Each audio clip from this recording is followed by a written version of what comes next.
What's up guys, Andrew here on my channel GearedInc, where I get to share what I'm passionate about with you. And in my channel, that's PC tech, games, and gear. And today we're talking about PC building. As anyone can tell you who is a PC enthusiast or builder at any level, it sucks right now. GPU prices are through the roof, along with RAM prices due to memory shortages caused by both crypto miners and phone manufacturers. Now, I wanted to conduct a little experiment. I wanted to see how expensive, with all these increases, it would be to build my system that I built a year ago today. Now, one thing that people don't take into consideration is that while we've seen massive increases in certain PC components, other component prices have actually gone down. So, I didn't go into this with any expectation except that I didn't believe I was going to be blown away by the results. I was blown away by the results. So let me show you my list of components so you guys can see exactly what I'm talking about. Alright guys, so using PC Part Picker, I was able to put together almost the exact same build that I have right now. So to start off with, I used a Ryzen 1700X. PC Part Picker wouldn't find this, but I found it through Newegg for $264.99. Both last year's build in March of 2017 and this year's build, or recreation of the build I should say, are both pre-tax with free shipping. Everything is the exact same. I double checked on all that, so the conditions are exactly the same. I have a Corsair H110 for my cooler, a B350 MSI PC Mate for my motherboard, same 3200 megahertz kit of RAM. The solid state is different. I was actually able to get a cheaper one. Both these are more expensive, but this was the cheapest basically solid state drive I could find for 1 terabyte, which is what I have in my system. This was the same mechanical hard drive I have, same case I have, same power source, which is way overkill, but I bought what I bought, so I was doing everything the same. Same fans. The only thing different is that this is the cheapest 1080 essentially I could find. It's actually about $15–16 more than my EVGA 1080 superclocked was when I bought it, because I bought it brand new, so it was about 650 bucks. So this entire build, which is literally almost exactly the same as what I have, came out to $19.90 and that's pre-rebate.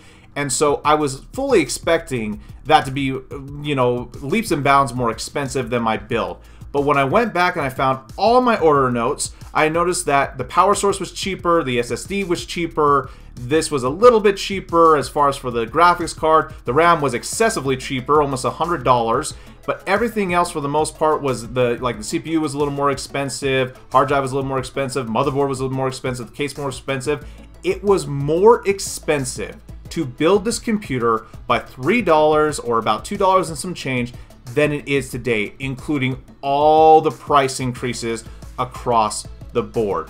I absolutely was stunned because I wasn't expecting that. If you take into consideration that you could do this with rebate, it's actually cheaper to build my system today than it was 1 year ago. So there you have it guys, an extremely shocking result.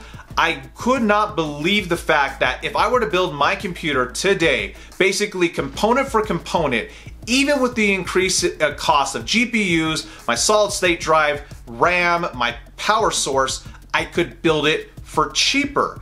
And I had a couple of key takeaways from this. First off, if you're an enthusiast, you are the least affected by market conditions. If you have the money, you're going to be overpaying because you're going to be buying something right when it comes out and you're going to be paying a premium. So if you wait, you're not going to be paying as much, but in these times when the price of things start to increase, you're the least affected because you overpay to begin with. And the people, my second takeaway, who are most affected by this are the rest of us. Like, it took me over a year, guys, to save up the money to build that system. The rest of us who don't just have $2,000 every year to throw down, you know, in a brand new computer, we are the ones who are really feeling the pain.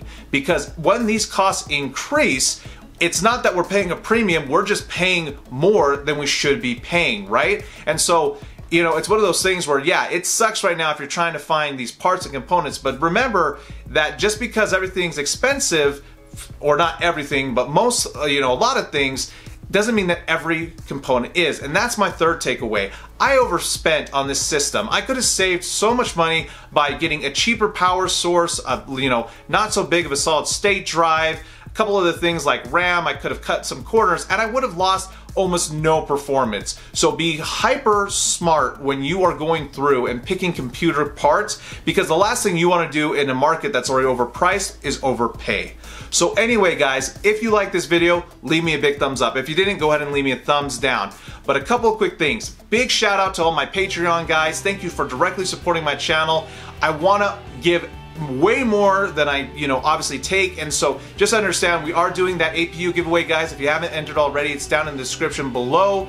Thank you to all my Amazon affiliate people. I have all the links down below. Every time you use my Amazon affiliate link when you're buying PC components or whatever on Amazon, I get a small kickback, and all that money goes right back into the channel, guys. I'm not taking a dime of it, so consider supporting me by using that link, watching these videos, or potentially becoming a Patreon if you want to. And then obviously remember that I now have a Discord set up with Perpetual Gamer. I do streaming on the weekends, and I'm going to try and work in weekdays eventually. But if you leave me a message, whether it's in YouTube, on my Instagram, or Twitter, I almost always answer all of those guys, because I want to make sure that if you're taking the time to leave a comment, I'm taking the time to help you and respond back. So anyway guys, if you haven't already, slam that subscribe button, hit the bell icon so you know when I drop new videos, and we hope to see you next time here on GearedInc.